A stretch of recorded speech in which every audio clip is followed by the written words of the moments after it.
Bom dia, hoje são 17 de maio de 2016, sexta-feira, terça-feira, Brasília, Distrito Federal. Aqui mais um vídeo sobre o artigo do ministro Marco Aurélio Mello, do Supremo Tribunal Federal, sobre a mulher. Este artigo foi publicado no jornal Correio Brasiliense, que é o jornal de maior circulação aqui no Distrito Federal. Foi publicado no dia 30 de abril deste ano, há 2 sábados, na página 11. Aqui o ministro Marco Aurélio fala sobre direitos da mulher. E veja o que ele diz logo no início aqui do artigo. Vou ler. Veja o que ele diz. Abre aspas. Por longo tempo, negou-se à mulher a capacidade jurídica, a cidadania, sem que lhe fosse reconhecido qualquer direito. Como coisa, passava da propriedade do pai para a do marido, sendo-lhe vedado praticar atos da vida civil de forma geral. Fecha aspas. O que o ministro Marco Aurélio Mello diz aí é a mais pura verdade. Ele é um homem culto, estudioso, inteligente. Ele estuda a história, ele conhece a história do homem, conhece a história da mulher. E aí ele diz que no mundo antigo a mulher era uma mera coisa, mera propriedade, que passava do pai para o marido. E é a pura verdade.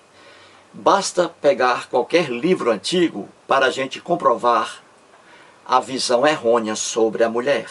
E a Bíblia que eu estou fazendo aqui é a mesma coisa. E não só a Bíblia, todos os livros religiosos, todos, a mulher vista como um ser inferior, pura ignorância humana.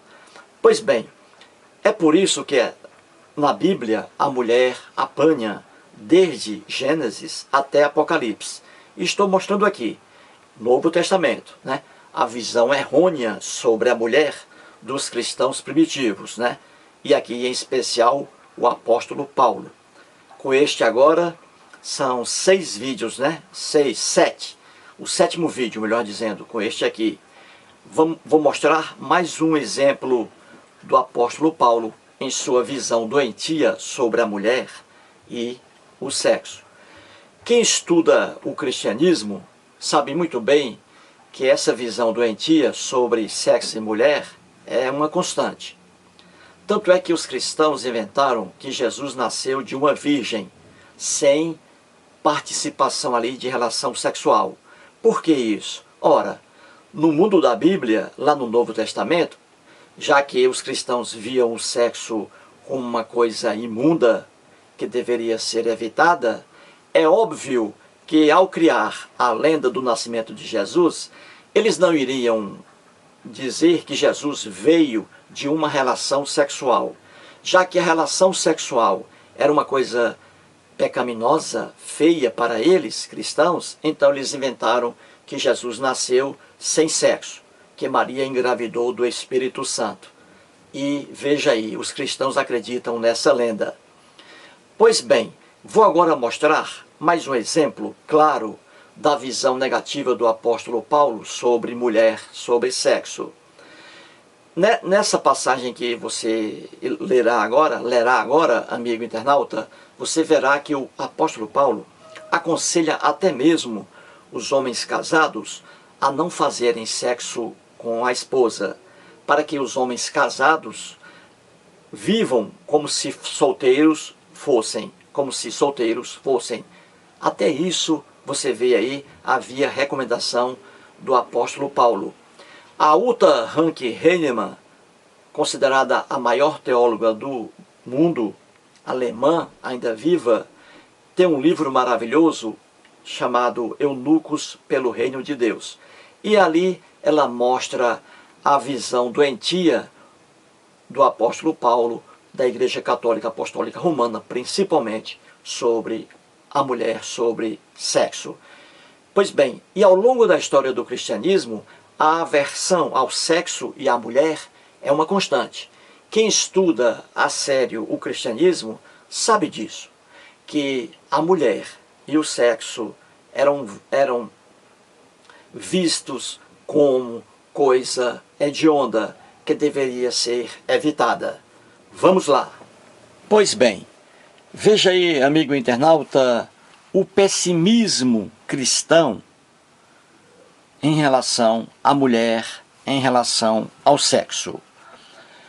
Temos aí o Novo Testamento, primeira epístola de Paulo aos Coríntios. Aqui, o Paulo faz uma carta, uma epístola, dando conselhos aos cristãos da igreja localizada em Corinto.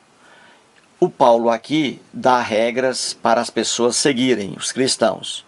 Veja mais uma loucura, uma visão errônea do apóstolo Paulo sobre a mulher e sobre o sexo. Veja aí o capítulo, primeira epístola de Paulo aos Coríntios, capítulo 7, veja o versículo lá embaixo, 29. Veja o versículo 29, o que diz Paulo aí. Ele diz assim: isto, porém, eu vou ler até o versículo 28 para você situar bem aí o versículo 29. Vamos lá, 28, diz assim: mas se te casares, com isto não pecas, e também se a virgem se casar, por isso não peca. Ainda assim, tais pessoas sofrerão angústia na carne, e eu quisera poupar-vos. Agora vem o versículo 29. Veja o que ele escreve aí. Isto, porém, vos digo, irmãos, o tempo se abrevia. O que resta é que não só os casados sejam como se o não fossem. Ora, o que o apóstolo Paulo está dizendo aí? Ele está aconselhando os irmãos cristãos da igreja em Corinto, está aconselhando os irmãos, mesmo aqueles casados, a não fazerem sexo com a esposa, que os cristãos, os homens, mesmo casados, se abstenham de fazer sexo com a própria esposa. Vou ler novamente. Veja aí, versículo 29. Vamos lá. Isto, porém, vos digo, irmãos, o tempo se abrevia. O que resta é que não só os casados sejam como se o não fossem. Entendeu? O homem casado, vivendo ali uma relação matrimonial, vivendo com uma mulher sob o mesmo teto, vivendo com uma mulher dormindo na mesma cama, mas como se solteiro fosse, ou seja, não fazendo sexo com a esposa. Veja o pessimismo doentio sexual dos cristãos primitivos. E a Igreja Católica Apostólica Romana é um exemplo dessa doença, né? Ao longo de 2000 anos de uma doença sexual em relação à mulher, em relação ao sexo. Veja toda a estrutura da Igreja Católica Apostólica Romana. O Santo Agostinho e Tomás de Aquino são dois exemplos também. Santo Agostinho, antes de aderir ao cristianismo, antes de se converter ao cristianismo, ele era louco por mulher, fazia sexo à vontade.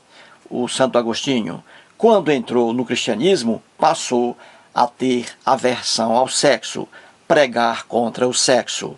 Já o Tomás de Aquino, a doença dele, a visão dele doentia sobre mulher e sobre sexo, veio desde o berço. Nunca se casou, morreu casto, o Tomás de Aquino, e pregava também esses absurdos em relação à mulher e em relação ao sexo. Portanto, aí mais uma prova da visão negativa, errônea, dos cristãos primitivos, lá na Bíblia, Novo Testamento, e se estendendo por iniciativa da Igreja Católica Apostólica Romana, que vê sexo e mulher como coisas hediondas, como coisas desprezíveis. Muito obrigado.